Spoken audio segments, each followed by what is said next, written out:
막차 타셨죠?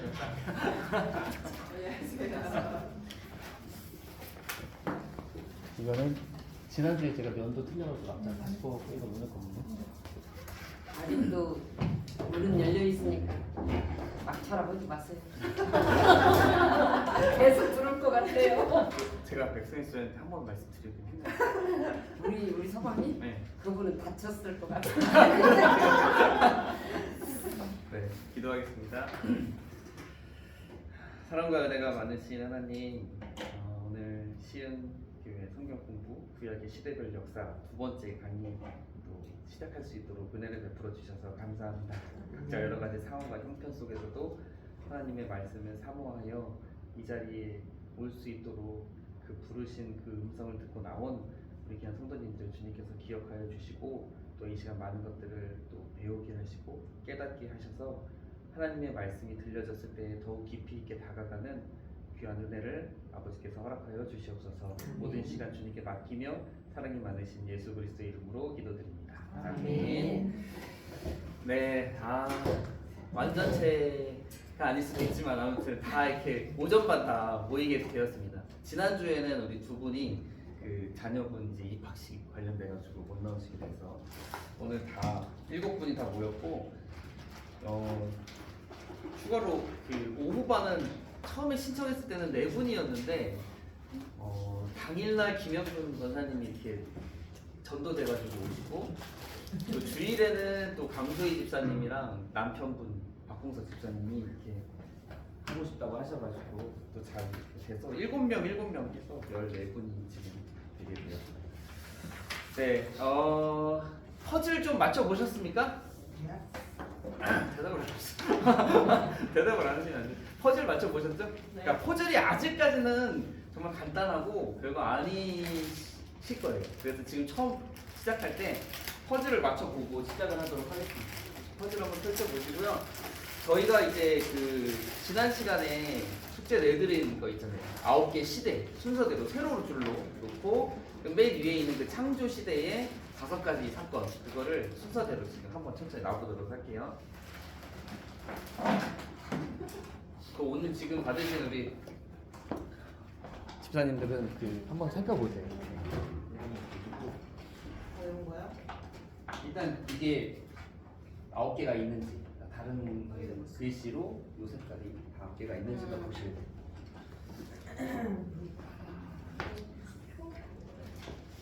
저희가 이거를 시간마다 시간마다 해요. 시간마다 숙제를 딱 맞춰 놓고 시작을 하기 때문에 이거 맨날 갖고 다녀야 되겠네. 매주 갖고 다니셔야 돼요. 집에서만 하시면 안 되고 집에서 꼭 이제 공부 시간에는 가지고 오셔서 맨 애들이 막 만져 싸서 잊어버릴까 봐 감춰놓느라고.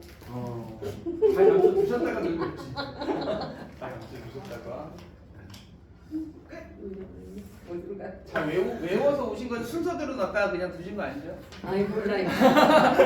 찾기도 싫어요. 그러면 안 되죠. 어디 가는 거지? 아니고 어디 손이. 나중에 한 중간 이상 됐을 때 제가 한번 잘 섞어드린 다음에 맞추는 거. 이렇게 잘 섞어가지고 쉽게 한 다음에 그렇게 되니까 이제 한 주마다 한 줄씩 늘어난다 생각하시면 돼요. 외우는 게 추가해서 여기서부터. 그래서 지금 벌써 또 이렇게 집에서 최종분까지 맞춰보신 분은 아마 천천히 하시면 천천히 뭐 머리에 과부하 걸리지 않게 천천히 그냥 하시면 자연스럽게 다 되게끔 돼 있어요. 하실 수 있으십니다. 그래서 제가 이번 이 구약의 시대별 역사 강의에서 정말 꼭 해야 되는, 외워야 되는 거는 이 시대 9개 시대를 분명하게 외우는 거. 그리고 이제 더 열심히 하시는 분들은 그 9개 시대에 있는 특별한 인물과 사건들에 대해서도 어느 정도 잘 외우시는 거. 그리고 정말 열심히 하시는 분들은 강의 시간에 나누는 그 내용들, 세부적인 것들까지도 잘 아시는 거. 그러니까 제일 중요한 거는 9개 시대가 분명하게 머릿속에 있는 거거든요. 너무 부담 갖지는 마시고 차근차근 하시다 목사님 보면 은근히 부담 주시구만. 부담이 됐나요? 부담 안 드리려고 한 거예요. 더 하고 더 하고. 부담이 늦었다면 죄송한 마음을 좀. 지난 시간에 좀 맞춰보셨죠? 네. 창해가 노바. 저 창해가 노바로 외운다고 그랬잖아요. 창해가 노바. 창조시대 그냥 창해가 노바. 좀만 알려주세요. 좀만 안 되세요?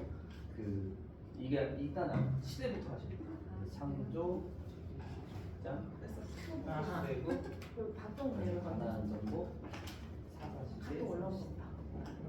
통일왕 시대, 다 순서대로 다 주셨는데 시대 맞추고 차이가 노바가 똑같 네. 다 노아의 노아의 그리고 바벨 이렇게 노아의 바벨 노아는 아니에요. 노아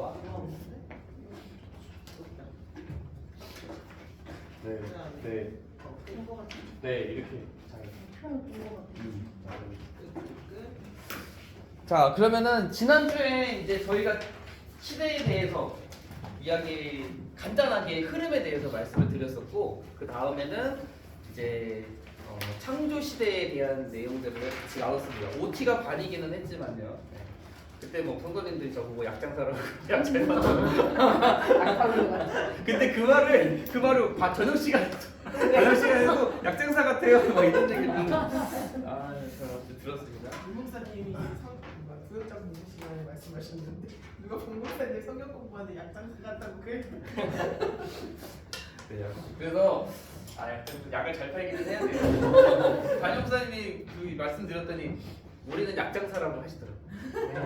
구약이랑 신약을 파는 약장사. 뭐 이렇게. 아무튼 약을 잘 듣는 약을 잘 듣는. 그래서 지난 시간에 간단하게 있던 걸 말씀드리면 이제 창조 시대 안에 창조, 에덴 동산, 가인과 아벨, 그리고 노아, 그리고 바벨탑 이야기가 순서대로 이렇게 진행이 되어 있었고 오늘은 드디어 이제 좀 세계 역사와도 맞물리는 구약의 역사에 이제 조금 더 깊이 다가가는 시간이 되리라 생각이 됩니다. 그래서 창세기 12장부터 있는 두 번째 시대, 족장 시대, 그리고 이 시대는 창세기 성경책의 맨 마지막인 50장까지 이어지는 내용이 바로 족장 시대입니다. 근데 그 족장 시대는 내용도 많고 범위도 좀 길기 때문에 두 타임으로 나눠서 오늘 이 시간에는 족장 시대 1 그리고 다음 시간에 족장 시대 2 이렇게 시간으로 진행이 됩니다. 족장은 저희가 족장이라고 하면 조금 이게 좀 잘 안 와닿을 수 있는데 잘 아는 인물들입니다. 그래서 맨 처음에 믿음의 조상이라고 하나님께서 이 우르라고 하는 곳에서 부르신 그 아브라함이 바로 첫 번째 믿음의 조상이라고 하는 아브라함이 첫 번째 족장이고 그 다음에 그 애가 100세 때 낳은 아들 이삭이 두 번째 족장이고 그 이삭의 아들들 중에서 이제 영적 장자권을 물려받았다라고 하는 야곱이 세 번째 족장 그리고 야곱의 12아들들 중에서 11번째 요셉이 바로 이제 네 번째 족장으로 이렇게 표현을 해서 이 네 명의 인물이 창세기 12장부터 창세기 50장까지의 내용에 주된 흐름을 붙잡고 있는 인물 네 명의 족장이라고 할 수 있고 그래서 오늘은 족장 시대 1으로서 첫 번째, 두 번째 족장이라고 할 수 있는 아브라함과 이삭에 대해서 오늘 시간에 나누게 될 것입니다. 오늘 저는 이게 제 거 강의한 프린트거든요. 나름대로 이제 색깔 칠해가면서 준비를 좀 해온 것들이 있어서 이런 것들을 좀 나누게 될 텐데 기본적으로 이제 세계 역사를 생각해 봤을 때 세계 문명의 4대 발생지 아십니까? 기억나시는 거 있어요? 세계 문명 4대 발생지 문명의 발생지 아는 거 아시는 거 4개 한번 유프라데스. 잠깐만요. 노스트라다무스요? 아니 유프라데스. 유프라테스가 노스트라다무스가 아니고 유프라테스 강과 앞에. 그 붙어 있는 게 이제 메소포타미아 문명. 왜냐면은 이 유프라테스 강만이 아니라 그 위에 있는 강, 티그리스 강과 유프라테스 강 사이에 걸친 이 문명 세 개가 바로 이제 메소포타미아 문명. 세계 문명의 4대 발생지 중에 제일로 꼽히는 곳이 바로 메소포타미아. 또 나일강, 그렇죠? 나일강 문명, 그렇죠? 그게 이집트 나일강 문명. 그게 또 그렇고요. 또 두 가지 더 있어요. 이게 하나는 그 인더스강. 인더스강 문명이고 또 하나는 황하 문명이에요. 황하. 근데 저희가 이 문명 이야기 좀 이렇게 하는 이유가 이 이스라엘의 역사, 아브라함의 등장 이게 이 창세기 이야기가 이 두 개의 거대한 문명과 연결이 되어져 있는 내용들이거든요. 역사적으로도. 그래서 간단하게 지도를 그려보면은 이렇게 그리고 이게 뭐냐면 좀 이렇게 이상하긴 하는데 지중해 여기가 지중해 바다예요. 지중해 바다. 여기는 내륙이겠죠. 그리고 여기에 조그맣게 이 이스라엘 가나안 땅이라고 하는 그 가나안이요. 요만해요. 요만큼 있는 거대한 되게 대륙인 거예요 지금. 그리고 여기가 이제 가나안인데 가나안은 이따 조금 크게 그리겠습니다. 가나안이고 이 메소포타미아 문명이 어디에 있냐면 여기에 있어요. 이게 유프라테스 강, 이게 티그리스 강이 이렇게 흘러서 이게 유, 티 흘러서 여기가 메소포타미아 문명이에요. 메소포타미아 문명, 이집트 나일강의 문명. 이 이집트 되게 이스라엘과 되게 밀접하잖아요. 여기 메소포타미아 문명과도 되게 밀접하고 이집트는 여기쯤에 있습니다. 여기가 나일강, 이집트 문명. 그러니까 이 이스라엘의 역사, 이스라엘의 문화, 이 사회, 이 모든 것들이 그 당시에 엄청나게 발달한 문명인 이 메소포타미아 문명과 나일강 문명 사이에 낀 문명, 낀 지역, 그게 바로 가나안이라고 합니다. 그러니까 이 이스라엘의 역사, 구약의 시대별 역사를 통해서도 보겠지만 이 이스라엘, 가나안이라고 하는 나라는 끊임없이 이 메소포타미아 문명과 계속해서 부딪히고 연결이 되어져 있고 또 끊임없이 나일강 문명과도 부딪히고 연결이 되어져 있습니다. 그래서 우리가 잘 알고 있는 대로 이 나일강과 연결된 이스라엘의 역사는 뭐가 있어요? 제일 대표적인 게 출애굽 사건. 애굽으로 내려갔다가 애굽에서 되게 오랫동안 살지만 결국에는 노예 생활을 하게 되고 결국에 이곳에서 이렇게 탈출하게 되는 출애굽 시대의 이야기들이 그 전반적인 이스라엘 백성들의 뭐 사고방식이나 그들이 노예로 살고 있었던 삶의 모습이라던가 또한 그들이 광야에서 내가 그때 애굽으로 가고 싶다, 애굽에 있을 때가 좋았다 라고 하는 그런 모든 것들도 이 나일강 문명이 있었던 이집트와 되게 뗄래야 뗄 수 없는 관계이고 우리가 시대의 맨 끝을 보더라도 포로 귀환 시대잖아요.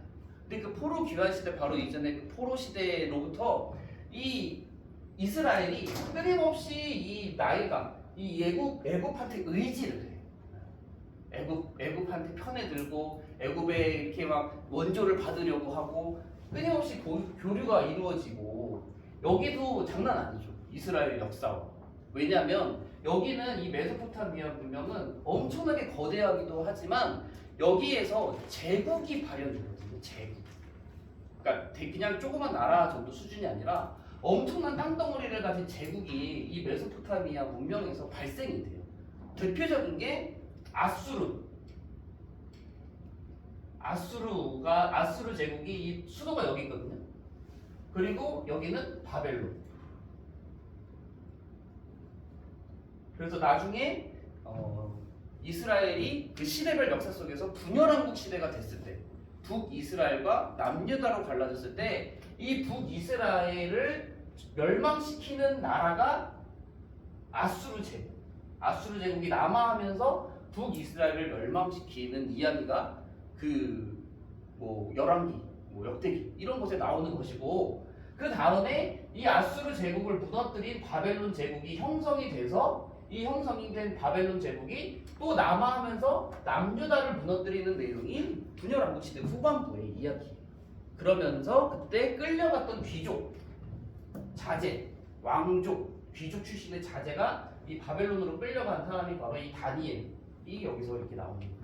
그러니까 이 이스라엘은 되게 위아래의 거대 문명 사이에 끼어서 영향을 주고 받으면서 그렇게 살 수밖에 없었던 그런 나라의 모습이 역사적으로 세계 역사적으로 있는 것이고 특별히 오늘 그 이제 아브라함이 12장에 등장하게 되는데 그 아브라함의 출신지가 어디냐면 우르잖아요. 우르. 갈대의 우르. 우르가 여기 끝머리에 있습니다. 요 우르가 여기 있어요. 그래서 아브라함이 맨 처음에 부름 받았을 때 어디서 부름 받느냐? 이게 출신지를 이 우르. 그래서 여기에는 뭐 페르시아만이라고 그러나 바다 되게 큰 거 있는데 이쪽에 우르. 그러니까 여기 매우 발전된 문명 속에서 나름대로 살고 있었던 사람이 아브라함이죠. 이때는 아브라함이죠. 아브라함이 이곳에 살고 있을 때 부름을 받게 된다라고 하는 것입니다. 거대 문명들에서 나름대로 발전된 지역 가운데 있었죠. 자, 근데 이 아브라함의 부름을 받고 그 아브라함이 어디를 이렇게 가나안으로 바로 쭉 간 것이 아니라 하나님께서 이 아브라함에게 떠나라, 내가 내게 보여줄 땅으로 가라라고 하셨을 때 이 우르에서 어디로 가냐면 여기 하란 여기 되게 중요한 또 여기 도시 지명이에요. 하란. 왜냐하면 이 하란을 거쳐서 가기는 하지만 이 거쳐서 감에도 불구하고 이 하란이라는 지역이 이 세 번째 족장인 이 야곱과 매우 밀접한 이야기가 흘러가게 됩니다. 그래서 이 야곱이 리브가도 그렇지만 이삭의 아내인 리브가도 그렇지만 이 야곱이 여기 올라가가지고 여기에서 이제 에서를 피해서 올라가서 여기에서 이제 막 그 레아와 라헬과 결혼하게 되는 이야기. 또 여기에서 또 양들이 엄청나게 번성을 하고 야반 도주하는 이야기. 그게 이제 하란이 무대가 되는 내용이거든요. 오늘 이삭의 이야기에서도 잠깐 나오기는 하지만 아무튼 그래서 이 하란에 도착했다가 아버지 데라가 죽고 이 가나안 땅으로 내려오게 되는 이야기로 이제 아브라함의 첫 시작이 이렇게 진행이 됩니다. 이때 아브라함과 동행했던 사람 아내 이름이 사레이고 조카 롯입니다. 롯. 근데 여기서 이걸 헷갈리실 때가 있어요. 이 롯이랑 룻이랑은 이제 성경이 되게 중요한 인물들이라 헷갈리지 마시고 이 롯이 조카, 아브라함의 조카가 롯이고 이 룻은 룻기의 룻입니다. 아무튼 롯 아내 사레. 그래서 근데 이 딱 생각해 보면 그 약간 그 이미지를 그려보면 아브라함이 아내와 롯을 데리고 오는 장면들, 우르에서부터 출발해서 하란을 경유해서 가나안 땅으로 내려오게 되는 이 모습들 생각해 보면 되게 초라하고 되게 지쳐 있고 그래서 이제 막 되게 터덜터덜 오는 느낌이 연상될 수가 있는데 가만 생각해 보면 이 아브라함의 그런 무리 함께했던 무리가 어느 정도 규모가 좀 있지는 않았을까도 생각해 볼 수가 있어요. 왜냐하면 그 이야기 조금 이따가 다시 한번 생각해 보겠습니다. 자, 그래서 아브라함이 이렇게 동행해서 같이 내려온 다음에 가나안에 도착해서는 세겜의 첫 제단을 쌓았습니다. 근데 이제 이 그림은 좀 이제 전체적인 내용을 이제 세계적인 개념이고 이제 우리가 주된 그림을 그리게 돼서 이제 좀 이 이야기를 바라보게 될 거는 나름대로 이제 가나안 지역을 그려야겠죠. 그래서 이렇게 하고 저희가 이제 지중해라고 하면 우리가 잘 좀 친근한 이 사해 바다 사해가 있고 여기 쭉 올라가면 여기 똑 해가지고 여기가 갈릴리 바다 또는 갈릴리 호수라고 하는 거 있고 자 여기서 이제 저희 나라 같은 경우는 주요 도시가 있잖아요. 우리나라 주요 도시. 그래서 우리나라 주요 도시 했을 때 서울 하면 어딘지 알잖아요. 부산 하면 어딘지 대충 알잖아요. 대전 하면 대충 알잖아요. 이런 것처럼 이스라엘 나라에도 주요 도시가 있어요. 아무래도 왜냐면 이제 나중에 이스라엘 백성들이 결국에는 가나안 땅으로 오게 되잖아요. 가나안 정복 시대 때 이제 가나안으로 진출을 해서 가나안 땅에 정착을 하고 살기 때문에 이스라엘한테도 주요 도시라는 게 분명히 있어요. 그렇기 때문에 주요 도시를 몇 가지만 오늘 일단 체크를 해보려고 해요. 왜냐면 이 주요 도시에 오늘 지명들이 많이 조금 나오거든요. 아브라함과 이삭이 거쳐갔던 도시이기도 하면서 나중에 이 지역도 가나안 땅에 있어서는 매우 중요한 도시들이 되는 지명 한 3개만 일단 딱 3개만 하고 마지막에 하나 더 할 텐데 우리가 이스라엘의 지명 도시 중에 조금 내가 여기 조금 유명한 것 같아 라고 하는 도시 하나 있을까요? 여기는 조금 유명한 도시 이스라엘 하면 가나안 땅 하면 조금 알아주는 도시 이름인 것 같아 생각나는 곳 하나만 말해보실래요? 한 가지씩 예루살렘 수도잖아요 수도 예루살렘은 멀리 안 갑니다 여기 사이에 여기 딱 끝머리에서 한 요쯤에 있어요 여기는 예루살렘 오늘은 등장하지 않아요 예루살렘 수도이긴 하지만 오늘은 등장하지 않습니다 예루살렘 되게 그 바다에서 가까워요 가깝고 하나만 말씀드리자면 베델이라고 하는 곳이 있어요 베델이 오늘 조금 등장을 하게 되는데 한 이쯤에 너무 멀리 가요 예루살렘이 너무 멀리 가는 것 같은데 예루살렘 조금 더 가깝게 그리고 베델이 한 이쯤에 있어요 베델은 이게 그 구약에서 이 창세기 아브라함 때부터 시작해서 끊임없이 등장하는 지명 중에 하나예요 중요한 곳이고 베델 있고 또 하나는 헤브론이라고 하는 곳입니다 헤브론이 유명한 거는 이 헤브론에 그 아브라함의 그 족장들의 묘자리가 헤브론이에요 오늘도 나오지만 그리고 나중에 가나안 정복 시대 때 용사 그 이스라엘의 지도자 여호수아와 또 이제 갈렙이 1세대 중에서 2명만 들어가게 되잖아요. 그 가나안 땅에 들어갔을 때 이 갈렙이 요구한 성이 헤브론이에요. 헤브론은 요 사이 가운데쯤에 요쯤에 있습니다. 가운데에서 이렇게 요즘에 헤브론. 오늘도 좀 나오고요. 그다음에 또 한 군데가 어디냐면 이제 여기 끄트머리에서 내륙으로 가서 이제 조금만 비슷하게. 이거는 되게 유명한. 우리가 이스라엘의 그 범위, 이스라엘의 그 나라에 이스라엘이 여기부터 여기까지가 이스라엘의 나라다라고 했을 때 하나님께서 이 가나안 땅에 경계를 세워주시면서 맨 윗지역과 맨 밑에 지역이 이스라엘이 나중에 결정이 돼요. 그래서 우리는 약간 우리나라의 맨 최북단이 어디죠?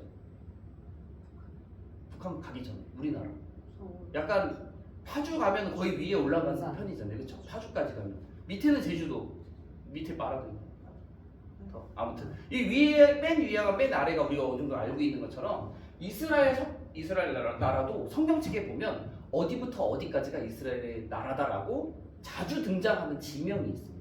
맨 위에는 먼저 힌트를 드리면 단이라고 하는 곳이에요. 단부터 여기까지가 이스라엘의 경계 지역이다라고 성경이 자주 나오는데 여기가 이름이 뭐냐면 많이 들어보셨을 거예요. 브엘세바 들어보신 적 있죠? 네. 브엘세바. 그래서 오늘 등장하는 지명이기도 하고 자주 나오는 데가 앞으로도 베델, 헤브론, 브엘세바. 자, 이제 이걸 이제 말씀드린 이유가 이 가나안에 아브라함이 딱 도착해서 맨 처음에 세겜이라고 하는 곳 약간 북쪽에 있는데 세겜은 북이스라엘 그러니까 남유다와 북이스라엘 나누게 나뉘었을 때 세겜이 북이스라엘 수도가 된 적도 있어요. 아무튼 이쯤에 있을 거예요. 세겜에 딱 도착했다가 베델로 내려와요 아브라함이. 근데 이 베델로 내려간 다음에 여기에서 어떤 일이 일어나게 되냐면 가나안 땅에 온 지 얼마 안 됐어요. 75세가 돼서 이제 가나안 땅에 온 지 얼마 안 됐는데 이 가나안 땅에 기근이 찾아옵니다. 온 지 얼마 안 됐어요. 하나님께서 가라고 한 땅이 도착했어요. 근데 얼마 안 됐는데 기근이 찾아오게 된 거예요. 그래서 이 기근의 때에 이 아브라함이 어떻게 하느냐. 여기에서 또 이 세계의 이제 문명과 역사가 또 이제 좀 살펴보게 되면 애굽으로 내려가게 됩니다. 애굽으로 내려. 그러니까 기근이 찾아왔을 때에도 이 가나안 땅에 기근이 찾아왔을 때에도 애굽에 가면 나일강 문명이 있는 그 애굽에 가면 먹을 것을 얻을 수 있고 그곳에서는 풍족하게 있을 수 있다라고 하는 그런 이 어느 정도의 확신 또는 어느 정도의 그런 세계적인 그런 게 아브라함도 가지고 있었던 거죠. 내려가면 먹을 게 있어. 내려가면 살 수 있어. 라고 하는 게 이때 당시에 이 나일강이라고 하는 곳은요. 진짜 놀고 먹어도 배부를 수 있는 이 나일강이 주는 혜택과 풍요로움이 얼마나 대단한 것인지가 이제 제가 좀 나름대로 공부를 하다가 알게 됐는데 조금만 말씀드리면 이 나일강이 우리는 홍수라고 하면 되게 나쁜 이미지가 많잖아요. 홍수 났다 그러면 막 큰일 나잖아요. 제가 어렸을 때 저희 그 능곡 일산 가기 전에 능곡, 행신, 화정 이쪽에 살았거든요. 근데 그 홍수가 나가지고 여기에서 여기 그 밖에 앞에 나가는데 배 타고 보트 타고 걷는 적이 있었어요. 며칠 동안. 네. 헤엄 막 쳐서 잘하는 사람 헤엄쳐서 나가고. 홍수 생각하면 되게 안 좋은 이미지가 있잖아요. 근데 여기도 홍수가 있거든요. 메소포타미아 여기도 홍수는 저주예요. 근데 나일강만큼은 홍수가 축복이에요. 왜냐하면 이 나일강이 홍수가 나는 날짜가 이 이집트 사람들이 되게 엄청나게 발전을 많이 했는데 홍수가 나는 날짜가 1년에 그 몇 월 며칠에 난다라고 하는 게 거의 오차가 없을 만큼 홍수가 나는 날짜 정확하게 알고 있었대요. 근데 그 홍수가 나면 우리는 막 물난리가 죽었다 큰일 났다 막 하지만 여기서는 홍수가 이렇게 빵 터지게 되면 이 홍수가 여기서부터 빵 터져도 내려올 때 그 위쪽에 산에 있는 그 눈 녹으면서 딱 떨어지는 거죠. 눈이 녹으면서 이게 홍수가 딱 터지게 되는 건데 위쪽에 있었던 그 비옥한 그 토양들, 그 거무스러운 그 토양들을 다 싣고 홍수가 딱 터져도 내려온대요.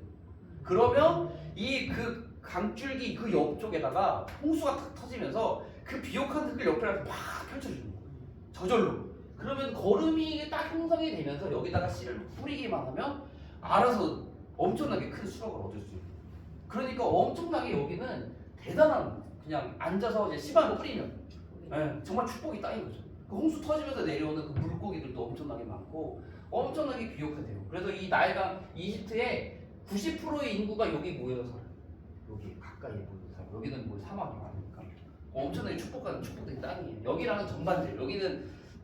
여기도 말씀드리고 되게 재밌거든요. 여기도 되게 봤는데 나중에 시간 있을 때 더 말씀드릴게요. 아무튼 이 나일강은 엄청나게 축복이에요. 그래서 이 아브라함도 일로 내려갔다라고 합니다.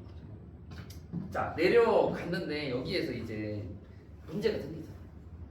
근데 여기서 이 문제가 생기는 게 뭐냐면 바로에게 사례를 누이라고 이제 이야기를 함으로써 한 가지 문제가 생기게 돼요. 그래서 이 누이라고 하면서 이 왕이 데리고 가는데 데리고 가면서 아브라함에게 후사를 해요. 그래서 엄청나게 많은 가축도 주고 이때 사람들도 줬겠죠. 엄청나게 가축들도 많이 주고 아브라함은 부자가 돼요. 근데 사례는 빼앗겼어요.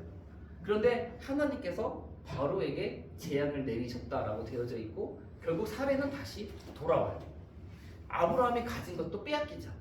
근데 아브라함은 부자가 돼요. 애굽에 내려가서.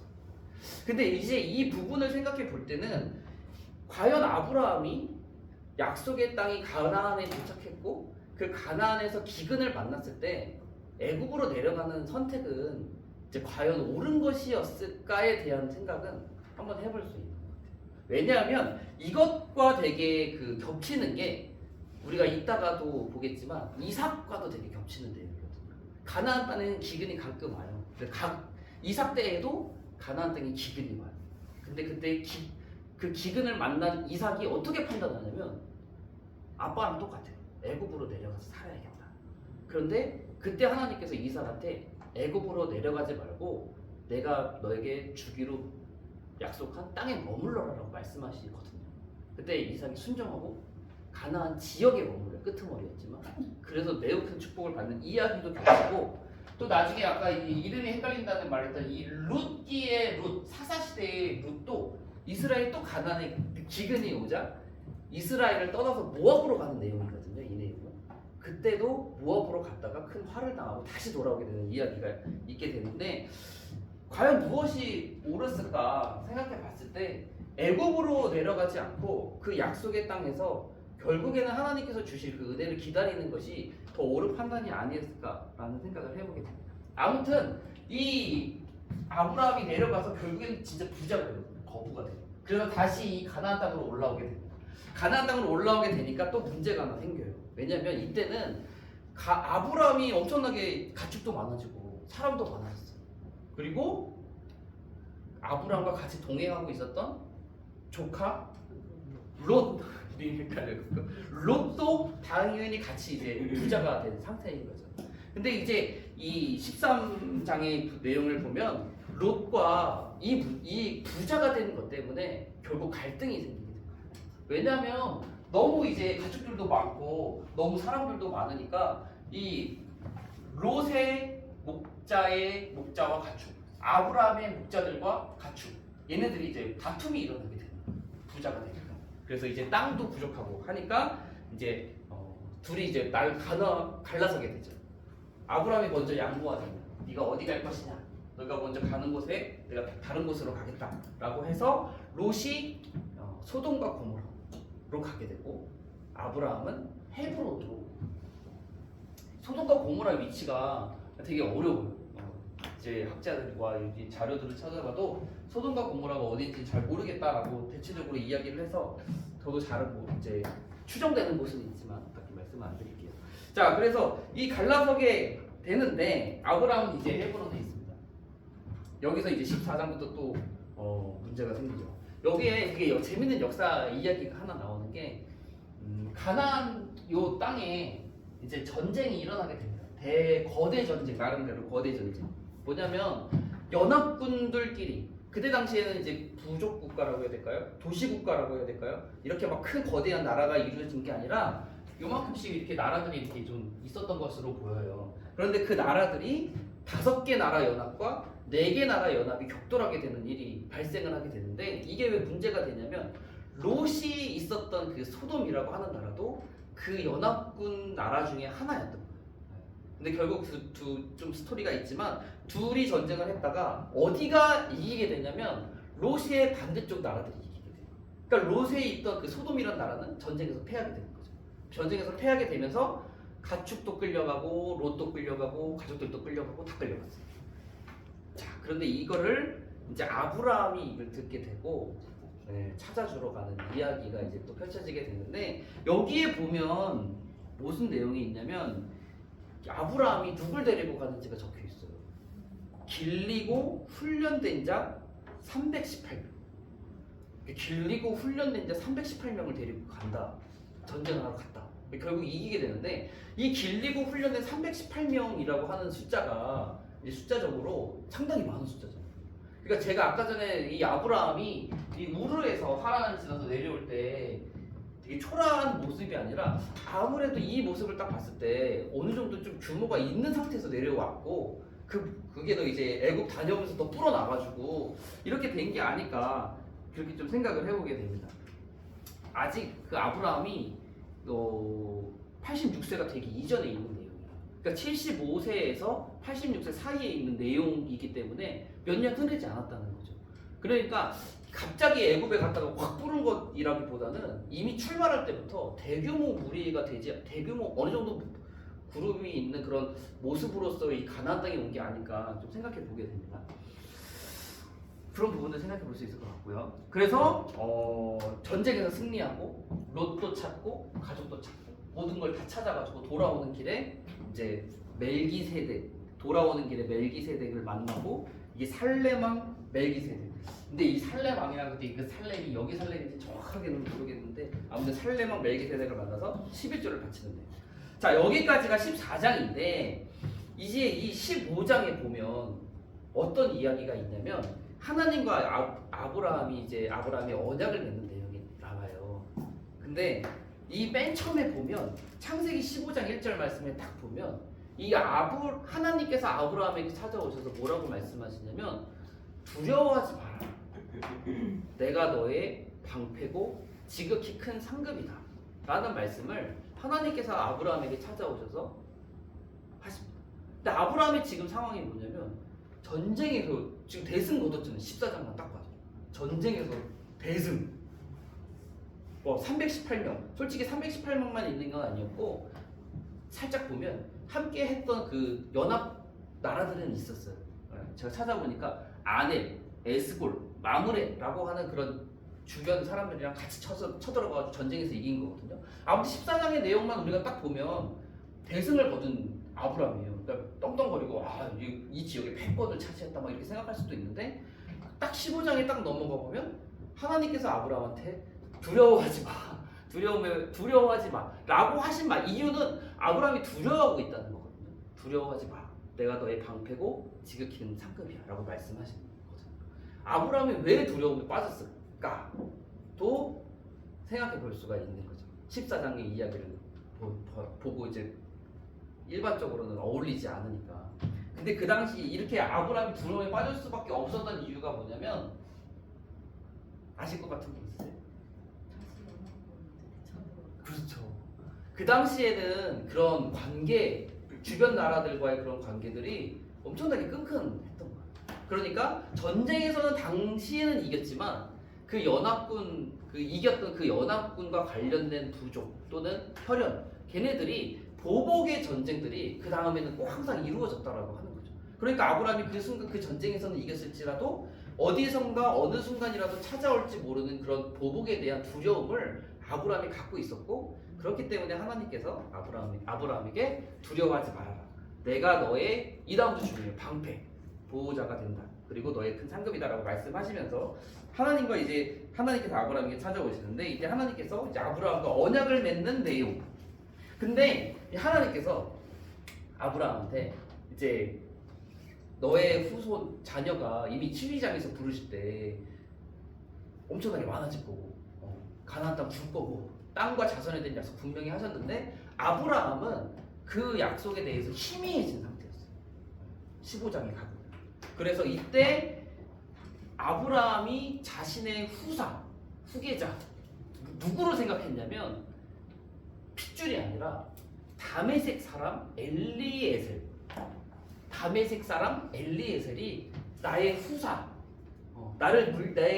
내 것을 물려받은 사람입니다라고 하나님한테 이야기하는 됩니다.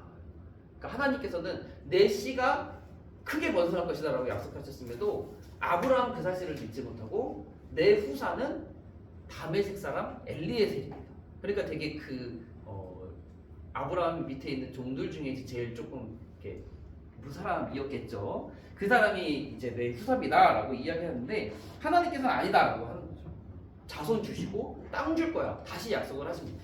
근데 자손은 어느 시대에 가면 이게 하나님께서 너에게 엄청나게 해변의 모래와 같은 그런 자손 줄 거라는 게 성취가 되는 것은 출애굽 시대의 출애굽기 1장에 가면 이스라엘 백성들이 이 애굽 땅에서 엄청나게 번성하잖아요. 이 고센 지역에서 엄청나게 번성함으로써 하나님께서 아브라함이 주셨던 약속은 이 시대에 이루어지는 것으로 볼 수 있고 땅에 대한 약속도 아브라함 시대가 아니라 여호수아가 가나안 땅 이스라엘 백성이 그걸 점령하면서 그 땅에 대한 성취도 가나안 정복 시대 때는 이루어지게 되는 것을 나중에는 보게 됩니다. 근데 여기서 이제 한 가지 중요한 사건 중에 하나는 언약식이 있어요. 하나님과 아브라함 사이에 있었던 언약식, 계약, 언약. 근데 이때 이 성경 말씀을 딱 보게 되면 동물 준비해가지고 이게 소예요. 소라고 생각하세요. 이게 동물이라고 생각하세요. 이게 딱 반으로 쪼개요. 이렇게 반으로, 이렇게 반 말고 이렇게 반으로 쪼개고 이렇게 반으로 이렇게 쪼개졌잖아요. 그럼 여기에 사이를 횃불이, 이 성경 말씀이에요. 횃불이 왔다 갔다 하면서 하는 내용이 나오거든요. 아브라함은 맨 처음에 요거를 반으로 쪼갠 다음에 독수리인가 새들이 앉지 못하도록 쫓는 일을 하고 밤중에 아브라함은 잠들고 하나님께서 횃불 사이를 왔다 갔다 하셨던 내용이 15장에 기록이 되어 있어요. 요것만 보면 이게 뭐지 싶은데 그 당시에 그 언약, 계약에 대한 부분을 알면 이것들이 좀 풀리는 게 있어요. 그 당시에 계약이라고 할 때는 당사자 둘이 있잖아요. 당사자 둘이 재물을 준비해서 반으로 쪼개요. 그 다음에 옆에 벌려놓고 뭐 이게 소든 뭐 몇 개 더 있을 수도 있고, 그러면 이 두 사람이 같이 왔다 갔다를 하면서 우리가 서로 한 이 계약이 어기는 사람은 이 짐승이 쪼개지는 것처럼 반으로 쪼개질 것이다라고 하는 게 그 당시에 있었던 계약이었다라고 하는 거죠. 그런 계약의 방법들이 있는데, 이때 근데 성경 말씀에 보면 횃불, 하나님으로 이제 상징되는 횃불과 아브라함이 같이 간 게 아니라 아브라함은 이게 쿨쿨 잠자고 있고 하나님께서만 혼자 이제 왔다 갔다 하심으로써 하나님의 일방적인 계약, 하나님께서 그냥 뭐 받는 거 없이 그냥 주시는 일방적인 계약으로서의 모습이 그 15장 장면에서 그려지는 내용입니다.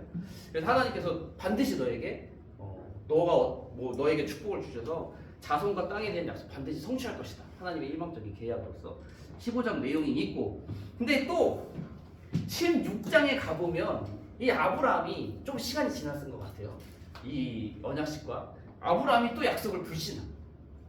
그래서 저번에는 이제 다벳 사람 엘리에셀이 제 후사입니다라고 했다가 요번에는 16장 가서는 이제 드디어 씨는 씨예요.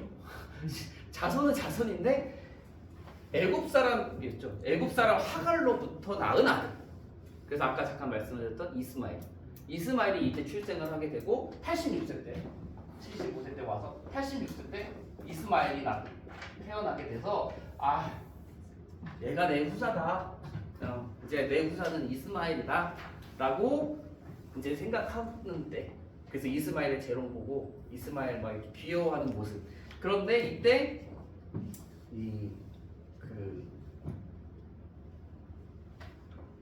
하갈과 이스마엘의 모습을 보고 사레가 이제 학대하죠.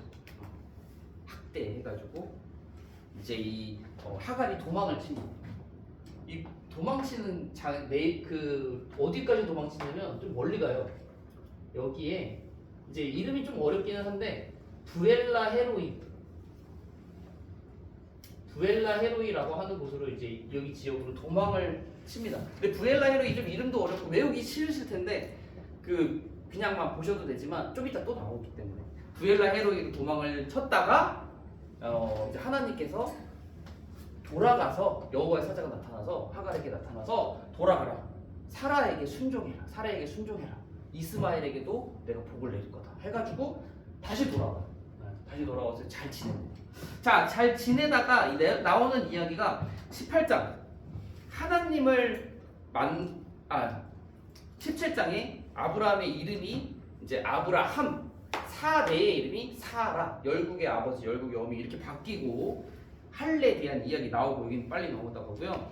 18장에 보면 이제 이 아브라함이 딱 여기 천막치고 딱 이렇게 있는데 지나가는 세 사람을 만나게 되는 이야기. 근데 이 지나가는 세 사람이 하나님의 사자들이었고 이 사자들을 영접해요. 아브라함이 극진히 영접해요. 막 영접해가지고 막 송아지도 잡아서 주고 막 발치도 물도 주고 막 그렇게 했더니 그 당시에는 그게 문화였거든요. 이런 문화가 왜 생겼는지 아세요? 그 당시에는 우리가 보면 영접하는 문화가 되게 잘 발달했어요. 그 고대 그 시대에. 그래서 모르는 사람 막 나그네들 지나가면 우리 집으로 오세요, 오른길로 오세요 해가지고 막 먹을 거 주고 씻을 물 주고 쉬게 해주고 이런 문화가 그 당시에 되게 많이 발달되어 있는 거를 성경 속에서도 보게 되거든요. 근데 그 이유가 그 외부인들에 대한 경계 때문에 오히려 그렇게 돼요. 그러니까 어떤 생각을 가지고 이 지역에 또는 우리 동네에 우리 집에 이 주변에 찾아왔는지 모르기 때문에 일단 되게 선의를 먼저 베풀어서 화를 면하기 위한 방법으로서 되게 그런 일들이 되게 그 당시에 비일비재했대요. 그래서 어떤 문헌이나 어떤 곳에 가보면 되게 다들 막 다 같이 모시려고 하다 보니까 그 지역의 가장 높은 사람이 뭐 추장이든 뭐 왕이든 그 사람이 대표로 우리 집에 모시겠다라고 해가지고 어떤 무리들을 모시는 그런 일들이 그 당시에는 꽤 있었습니다. 아브라함도 이 천막에서 잘 쉬고 있다가 지나가는 세 사람을 멀리서부터 오는 걸 보고 가가지고 엄청 모셔와요. 근데 그 사람이 이제 하나님의 사자들이었고 천사들이었고 결국에는 소돔과 고모라를 멸망시키려 하는 사람들이었는데 이분들이 다시 이 사람들이 다시 아브라함께 약속을 하죠. 내년 이맘때에 네가 아들을 갖게 될 것이다. 근데 천 밖에 있었던 사라가 그 이야기를 듣고 속으로 웃는 이야기. 그래서 그 사람들이 너 웃었지? 내가 안 웃었습니다라고 하는 내용이 네가 웃었다라고 하는 이야기가 나오고 그 웃음 그리고 사라가 아이를 낳게 되면서 얻는 웃음 그 웃음 이삭이라는 게 이게 웃음이라고 하는 뜻이거든요. 아무튼 근데 이 약속을 불신했던 사라의 모습이 잠깐 나오고 소돔과 고모라가 결국에는 멸망하게 됩니다. 뭐 이 아브라함이 소돔에 의인이 50명, 45명, 40명 이 얘기가 잠깐 있은 다음에 조금 빨리 넘어갈게요. 소돔을 위한 기도를 드렸지만 결국 소돔에는 의인이 부족해서 하나님의 뜻대로 멸망을 당하게 되는데 여기서도 롯이 성문에 서 있다가 이 사람 천사 2명이 오는 걸 보고 사람의 모습이었겠죠. 자신의 집으로 되게 극진히 영접해가지고 하는 내용들이 나와요. 근데 이 소돔에 있었던 사람들은 그 남성형인 그 사람들을 보고 롯의 집으로 들어간 걸 보고 성에 있는 많은 사람들이 롯의 집에 모여서 그 사람들 끌어내라, 우리한테 끌어내라, 우리가 상관하랴, 그러니까 우리가 관계를 갖겠다 막 이렇게 해가지고 하지만 롯이 내주지 않고 막 대신 자신의 뭐 2딸 이야기가 잠깐 나옵니다. 근데 결국에는 이 탈출을 하게 되죠. 소돔이 결국 불바다가 돼가지고 불이 떨어질 것을 멸망될 것을 이야기하고 롯이 탈출을 하게 되는데 이 딸들의 이미 결혼을 한 상태였어요. 근데 딸들의 사위들은 천사의 그 경고를 농담으로 여겨서 결국에는 소돔에서 죽게 되고요. 딸이 2명입니다. 그리고 아내는 돌아보지 말라고 했는데 뒤를 돌아봐서 소금 기둥이 되었다라는 말씀이 있고 그래서 결국 살아남은 사람은 롯과 2딸이에요.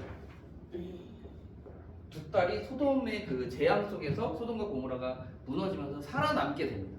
그런데 이때 무슨 한 가지 일이 발생하게 되냐면 이 롯과 첫째 딸이 동침해서 아들 낳고 롯이 둘째 딸과 동침해서 아들 낳는 이야기가 이렇게 나와요.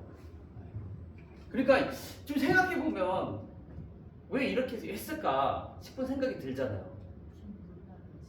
엄청 문란한 시대이기도 했지만 아마도 학자들이 추측하기에는 이 소돔과 고모라의 재앙이 너무도 무섭고 게다가 이 세계가 자신이 주변에까지 다 멸망한 줄 알았다라고 생각했을 것 같다라고 이야기를 하더라고요.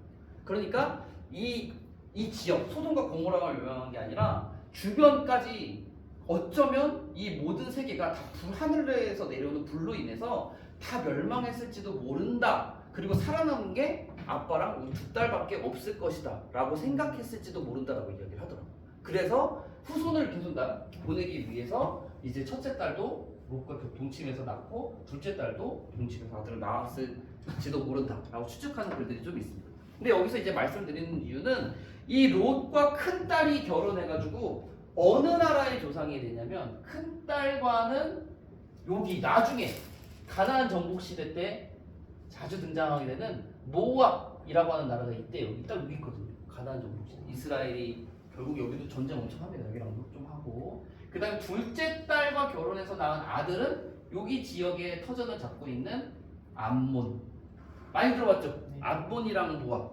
그래서 암몬이랑 모압의 조상이 바로 롯인 거예요. 첫째 딸과 둘째 딸을 통해서 낳은. 결국에는 여기들이 이제 막 엄청나게 공격을 당하게 돼가지고 나중에는 사라지게 됩니다. 자, 그 다음에 이제 좀 중요한 또 대목이 20장이 펼쳐지게 되는데 20장에서는 이 아브라함이 여기 그 그랄로 가요. 그랄 지역.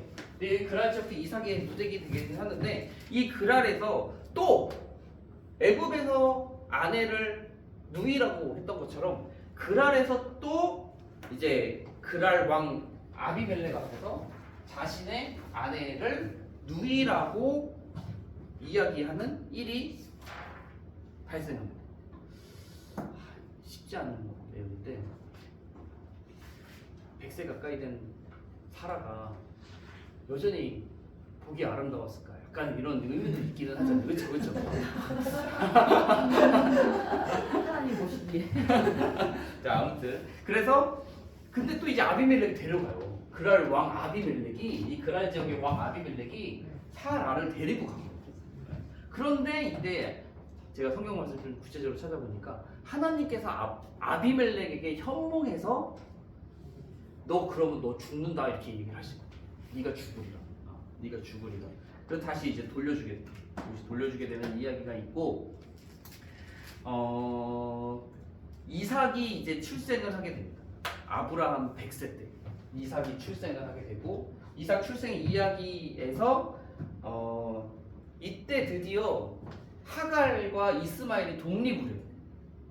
왜냐면 이삭이 출생했을 때 이삭이 출생한 지 얼마 안 된 3, 4살 되는 그 어린 시절에 이스마엘이 이삭을 희롱 또는 이제 약간 멸시 막 이렇게 놀리는 그런 모습이 사라한테 포착이 돼가지고 사라가 또 이제 화가 많이 나요. 그래가지고 이제 내쫓으라 아브라함한테 이야기하고 이 하갈과 이스마엘이 독립하게 됩니다. 따로 나오게 돼요. 근데 이제 하갈이 되게 절망하지만 하나님께서 이스마엘에게 또 복을 줄 것이다. 그래서 그 이야기가 어떻게 되냐면 이스마엘이 애굽 사람 누군가 같이 결혼시키는 이야기까지 나오고 결국 이스마엘이 터키 지역 여기가 터키 지역이잖아요. 우리 지금의 터키 지역이거든요.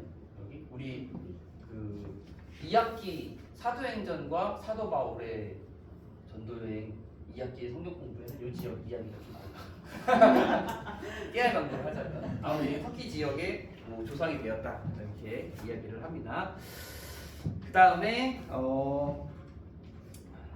이 그랄 지역에 있다고 했잖아요. 근데 그랄 지역에 있는데 이 아브라함이 나름대로 또 여기서 그 영향력이 강해진 것 같아요.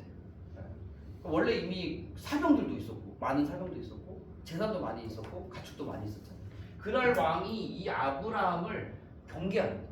그래가지고 야 우리가 맹세를 하자 언약을 하자. 그래서 서로 침범하지 않고 서로 평화롭게 지내자라고는 맹세를 하면서 그때 이 부엘세바라는 이름이 그때 세워져요. 맹세의 우물이라고 하는 뜻이에요. 맹세의 우물. 부엘세바라는 지명이 그때 여기서 딱 생기게 되고 이삭을 번제로 드리는 내용 22장의 내용은 넘어가겠습니다. 우리가 잘 아니까 23장에서 사라가 결국 죽게 되는데 이 사라가 죽게 되는 이때에 이 아브라함이 이 헤브론으로 올라가서 여기에 사는 사람들은 헷 족속이거든요. 헷 족속도 이제 좀 들어보셨을 거예요, 많이. 헷 족속한테 이 헤브론에 있는 막벨라 불을 돈을 주고 사는 이야기가 나오게 됩니다. 근데 이 아브라함이 영향력이 있어요. 지금 이 가나안 지역에 이 아브라함이면 그래도 조금 이름이 먹히는 그런 위치에 있었던 것으로 보여요. 헷 족속한테 가가지고 야 우리가 매장지를 살려고 한다. 너희들에게 살려고 한다 했더니 헷 족속이 그냥 가지라고 그래요. 그냥 우리가 드리겠다. 그러니까 되게 어느 정도 이제 영향력이 있는 건데 아브라함이 그렇게 하지 않고 억지로 돈을 줘가지고 매장지를 사고 또 그래서 거기에다가 이제 사라를 안치하는 일이 있게 됩니다. 은 400세겔을 샀다고 하네요. 자, 그 다음에 아브라함이 이제 175세에 죽어요. 175세. 그러니까 이때 당시에는 아직 수명이 그 저희 시대 수명과처럼 줄어들지는 않았던 것으로 아마 한 더 오래 사는 사람들이 있었던 것으로 보이죠. 이때 당시에는 그래도. 그러니까 사례가 100세 즈음인데도 아름다워 보일 수 있었던 이유가 여기서도 조금 생각해 볼 수도 있는 것 같아요. 수명이 이때는 더 길었으면. 자, 아무튼 이제 이삭 두 번째 족장 이삭에 대한 이야기인데 이 이삭은요 진짜 내용이 없어요. 신기해요. 진짜 신기해요. 그러니까 이 이삭은 아브라함 진짜 스토리가 되게 많잖아요. 제가 뭐 몇 개 일부러 빼먹은 것도 있고 스토리가 길거든요. 근데 이삭은 별로 없어요. 별로 없어. 되게 평안하게 흘러가요.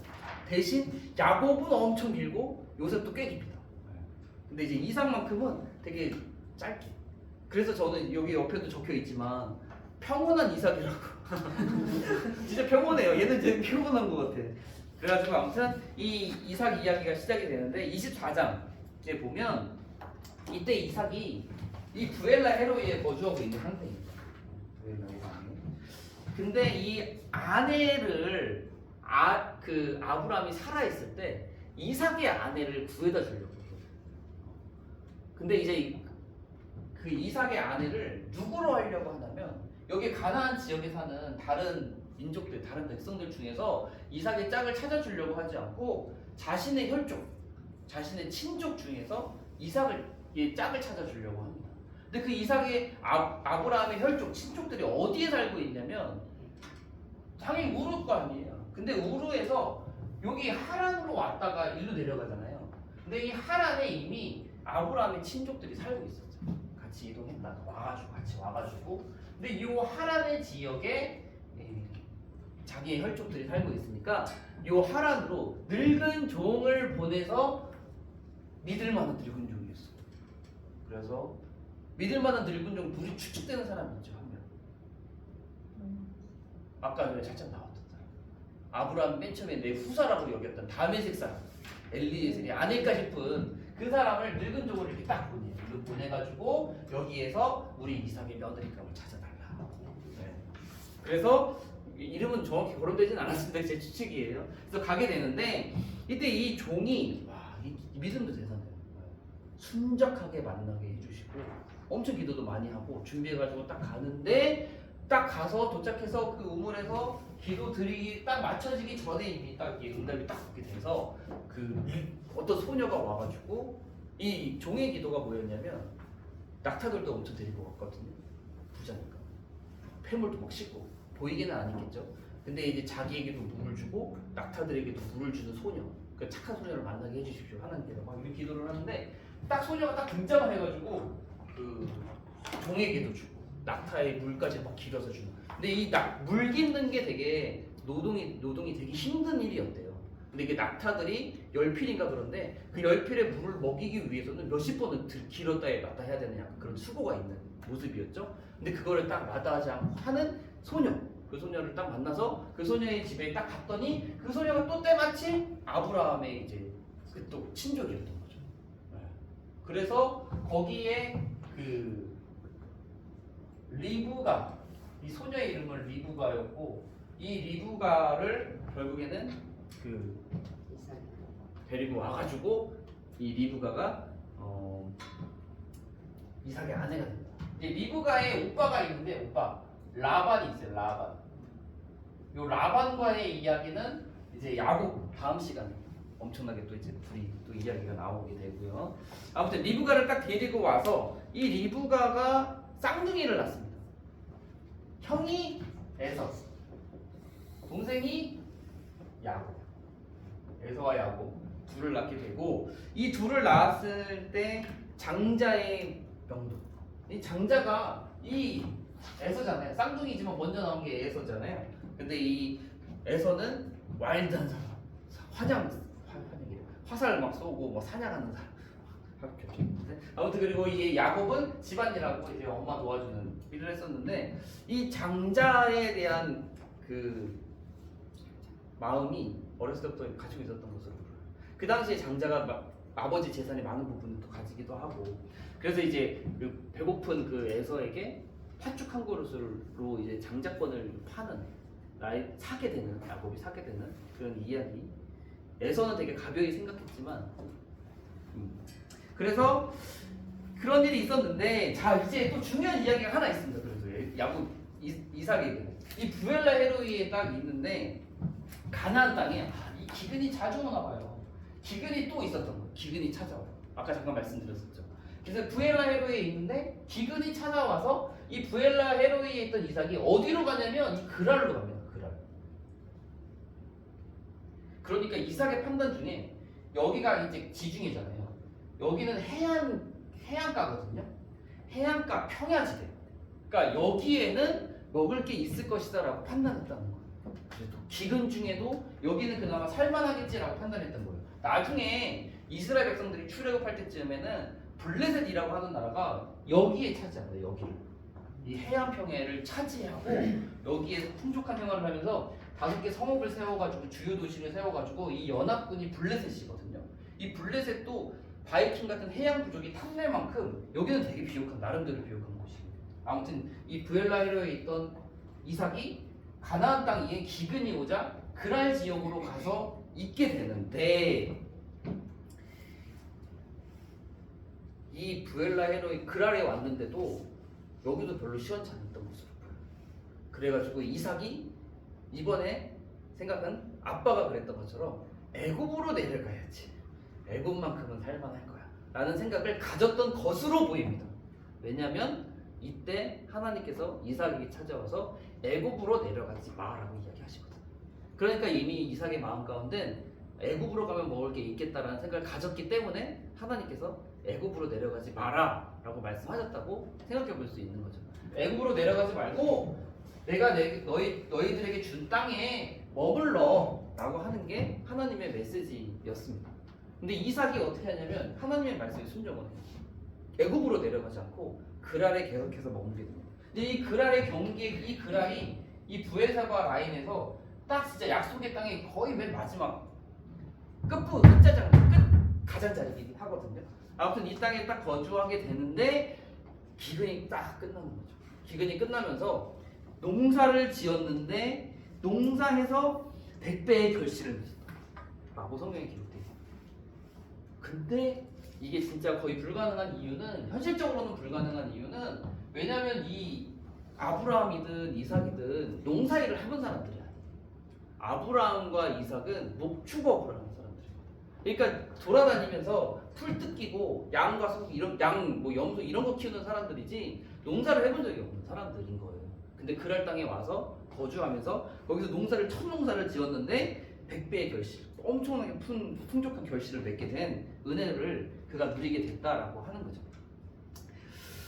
자, 그러면서 막 엄청나게 떵떵거리고 잘 살았겠죠. 근데 이때 이 아빠를 닮아 아버지 했던지 그대로 아내 리브가를 또 누이라고 또 이야기하는 내용이 보입니다. 성경 말씀 제가 한번 어제 좀 구체적으로 찾아봤더니 이삭이 리브가를 되게 껴안는 장면이 누군가에게 발각이 돼서 그거를 왕한테 이제 이야기를 한 거죠.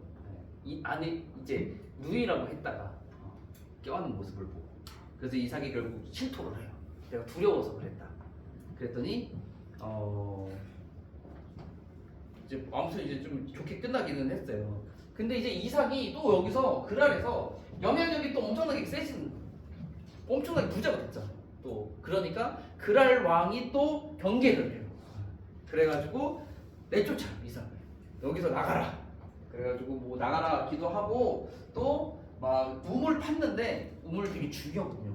이스라엘은 물이 없어요. 물 없는 곳이에요. 비만 기다리는 곳이에요. 여기 이 물 끌어다 쓰기 너무 힘들어요. 너무 힘들어요. 여기는 해수면보다 되게 낮은 데 있어가지고 여기 되게 낮은 데 있기 때문에 물 끌어 쓰기도 힘들고 되게 힘들거든요. 뭐 물도 뭐 좋지도 않고 비만 기다리는데, 그렇기 때문에 그 땅에서 우물 파는 게 엄청나게 귀한 일이고 정말 큰 일이고 놀라운 일이거든요. 그래서 그 우물을 이삭이 만약에 딱 팠는데 여기 그 그랄 사람들 와가지고 막 우물 덮어버리고 막 엄청나게 꼬장 부리고 화를 내는 거죠. 그래서 맨 처음에 우물 팠는데 또 그 우물 다투고 우물 뭐 닫아버리는 일이 2번 반복되다가 결국에는 이제 3번째 우물 팠을 때, 이게 첫 번째 우물 이름이 에색, 신나, 르호봇 뭐 이렇게 돼 있는데, 이 3번째 우물 팠을 때는 이제 막 다투지 않고 여기가 넓다 뭐 이런 이름도 붙이게 됩니다. 그러면서 부엘세바에 또 거주를 하게 돼요. 그랄과 가까운 이 부엘세바 되게 자주 있었던 것 같아요. 조상들이 부엘세바에 거주하면서 살게 되는데, 이때 또 재밌는 게 이 아비멜렉이 정치를 그랄 왕이 되게 정치를 잘해요.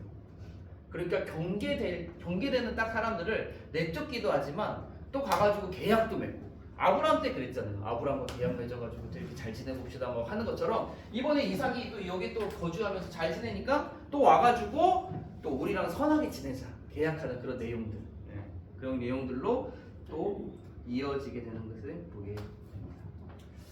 네, 오늘 대체적인 내용들이 이 정도. 조금 부지런히 제가 진행을 했어요. 좀 빠를 수도 있었는데 아마 강의를 좀 이렇게 되새겨 보시거나 다시 보거나 내용들을 좀 제가 올리는 거 보시면 조금 더 잘 이해가 되리라고 생각이 듭니다. 오늘은 아브라함의 이야기 그리고 이삭의 이야기 조금 빠르게 진행이 됐고 다음 시간에는 야곱의 이야기와 요셉의 이야기를 통해서 족장시대 2 창세기 끝까지의 이야기를 역사적인 이야기 위주로 이렇게 해서 나누도록 하겠습니다. 한 가지만 이제 간단하게 생각해볼 거 조금 생각해볼 거 말씀을 드리면 참 재밌는 저는 이제 요번 지난 학기 때는 잘 몰랐는데 요번 학기 공부 준비하면서 좀 떠올랐던 거 한 가지가 그 아브라함이 이거를 어떤 식으로 바라보면 좋을지 모르겠는데 맨 처음에는 아브라함의 후사는 엘리멜렉이었잖아요. 엘리멜렉이 맞나요? 엘리에셀이었는데 이 엘리에셀이었다가 나중에 후보자가 된 사람은 누구예요? 그 다음에 이스마엘이었다가 그 다음에 진짜는 이삭이었잖아요. 근데 이 모습을 저는 보면서 어떤 생각이 들었냐면 그 점점 하나님의 그 약속에 점점 가까워지는 내용. 그러니까 더 멀리 있었다가 조금 더 그 약속에 가까워졌다가 진짜 그 약속대로 이루어지는. 그러니까 좀 저 외부에 있다가 점점 안쪽으로 들어오는 약간 무슨 의미인지 조금 아시겠죠? 멀리 있다가 점점 위에 가까워졌다가 진짜로 오게 되는 그런 과정들이 조금 보이는 것 같더라고요. 근데 이 모습이 성경에 보면 종종 나오는 그림 중에 하나예요. 그러니까 중심부, 그 더 가까운 외부, 조금 멀리 떨어진 밖의 사람들, 약간 이런 게 우리 시대에도 조금 있겠지만 그 당시에는 좀 이런 게 많이 있었던 것 같아요. 이런 형식의 구조. 그러니까 여기는 중심부, 최중심, 조금 멀리, 좀 더 멀리. 뭐 떠오르시는 거 있으세요? 네. 뭐가 떠오르세요? 성문화. 문화. 성문화가 되게 문란했잖아요. 네. 그때는 그 일부 일처제라는 개념조차도 없었고 아까 얘기하셨던 것처럼 아브라함이 사라를 왕한테 처음 뺏겼을 때 그 관계가 있었거든요. 처음에 뺏겼을 때는 왕하고 그 다음에 자기 아내를 다시 그 하나님께서 하셔가지고 그 역사가 일어났잖아요. 그 다음 두 번째에 그 왕하고의 관계는 없었거든요. 그런 것처럼 그 성문화라는 것을 하나님께서 더 단단하게 해주시는. 네. 그런 부분도 생각해 볼 수 있겠죠. 저도 이제 좀 보면서 알게 됐는 내용인데 저는 여기서 무슨 생각을 했냐면 약간 이걸 보면서 그 성전 내가 전화할 때 내려봐. 좀 생각해봤어요. 그러니까 무슨 말이냐면 지성소, 성소, 여기는 이제 마당, 약간 이런 식으로도 보게 되고 가까운 중심부가 있고 그 다음에 덜 중요한 건 아니지만 그 외부가 있고 그 밖에가 있고 약간 이런 거. 뭐 여기를 뭐 이방인의 뜰이라고 생각할 수도 있겠죠. 뭐 이방인의 뜰, 성전, 내부, 지성소, 약간 이런 식으로 약간 그 중심부에서 점점 단계로 이렇게 퍼져나가는 느낌? 이런 구성들, 이것도 있고 이 얘기는 출애굽기 시대 때 한 번 더 있습니다. 왜냐면 이거 뭐 예고로 말씀드리자면 이 모세를 핍박하는 자들이 있어요. 그러니까 광야를 출애굽하면 백성들이 원망하잖아요. 근데 그 원망하는 주체들을 자세히 보게 되면 맨 처음에는 변들에 있는 이방 사람들이 모세를 원망하다가 나중에는 지도자들이 원망하고 나중에는 미리암과 아론이라고 하는 형제들이 원망하는 내용이 순서대로 나오거든요. 그러니까 그런 모습들도 일부 뭐 겹치는 부분이 있다 생각해 볼 수가 있습니다. 네, 오늘 내용은 여기까지 하고요. 잘 또 정리하시고 다음 시간까지는 족장시대 4명 아이야요 아브라함, 이삭, 야곱, 요셉을 다음 시간까지 외워오시는 거. 아브라함, 이삭만 외우시는 게 아니라 요셉까지, 아이야요까지 오늘까지 외운 거랑 더해서 아이야요까지 외워오시고 그래서 다음 시간에는 야곱과 요셉에 대해서 이야기를 나누겠습니다. 오늘 강의 내용에 대해서 또 조금 더 같이 생각해봤으면 하는 거나 궁금한 거 있으면 일단 겐톡으로 주시고 그래서 제가 같이 좀 해결도 해보고 유익한 내용은 톡방에 올려서 같이 생각해보면 좋을 것 같습니다. 제가 기도하고 마치겠습니다. 네. 그 이스라엘 기도가 단에서 교회 새벽까지라고 하셨는데 지금 네. 교회날 하루가 새로 나왔잖아요. 네. 그러면 넓게 이렇게 구엘라 해외까지 가나안을 가는 거예요? 그러지는 않았는데. 그래서 네 이스라엘의 지도는 이 부엘세바를 제가 사실 이 가나안 땅을 딱 정복한 이후에는 이 부엘세바 밑에 지역까지 유다가 통치하는 것 같기는 하거든요. 근데 통상적으로는 담부터 부엘세바라고 많이 부르더라고요. 경계선이 확실한 건 아닙니다. 근데 부엘라이로는 엄청 밑에 있어요 생각보다. 그래서 여기까지 내려갔구나 이삭이 이렇게 그런 부분들도 제가 기도하고 마치겠습니다. 사랑과 은혜가 많으신 하나님, 오늘 두 번째 시간 족장시대 원을 가지면서 또 아브라함과 이삭의 모습에 대해서 이야기를 나눴습니다. 하나님께서 아브라함에게 주신 그 약속이 어떤 경로로 또 이루어지고 있는지에 대해서도 생각해보고 하나님의 말씀 속에 역사하고 있는 그것이 그냥 허황된 것이 아니라 그 당시의 문화와 또 그 당시의 삶과도 매우 밀접하게 연결되어 있는 사실적인 역사인 것도 다시 한번 깨닫게 됩니다. 우리 같이 공부하는 성도님들에게 또 지혜를 주시고 열심의 마음을 주셔서 또한 이것들을 잘 이해하고 또 함께 나아갈 수 있는 능력을 공급하여 주시옵소서. 다음 시간 만날 때까지 하나님께서 지켜주시기를 원하며 사랑이 많으신 예수 그리스도의 이름으로 기도드립니다. 아멘. 수고하셨습니다. 감사합니다. 오늘 제가 바빠서 네. 가야 되니까 다음에 만나요. 네, 원래 오늘 진짜 하려고 했는데 저는 주식에 엄청 연락을 많이 받았어요. 된다 안 된다 하다가 그 동장 모임이 제가 활동 모임이 좀 있어서 오늘 만나고 싶었는데 11시에 지금 회의 들어가야 되는데 지금 안 온다고 전화가 왔어요. 그러니까 저는 중간에 가실 줄 알았는데 저 오늘 안 먹는 거예요? 네, 그래서 다음 시간에 자기들끼리 만나. 다음에는 내가 살게. 목사님 불편해요? 네. 그리고 오늘은 저도 이제 됐다가 오늘 아침에 또 연락을 받아가지고 크게 올리지 마세요. 저 시간 날 때 내가 오늘 같이 갈게요. 죄송합니다. 안녕하세요.